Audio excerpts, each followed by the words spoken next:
Super नेपियरचे आपण जे पीक बघत आहात, तर आपण याची लागवड कशी केलेली आहे तर हे तुम्हाला मी मित्रांनो सांगणार आहे. मी 4 फुटाची सरी ट्रॅक्टरच्या मदतीने सोडलेली होती. 2 ओळींमधलं जे अंतर आपण बघू शकता, 2 ओळींमधलं जे अंतर आहे तर हे आपण 4 फूट ठेवलेलं आहे.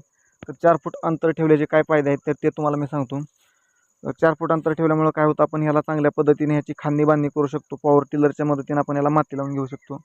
त्याचबरोबर पॉवर टिलर फिरवल्यामुळं याचं तण जे आहे तर ते तण ॲटोमॅटिक गाडलं जातं. त्यामुळं खुरपणी करण्याची वेगळी गरज पडत नाही.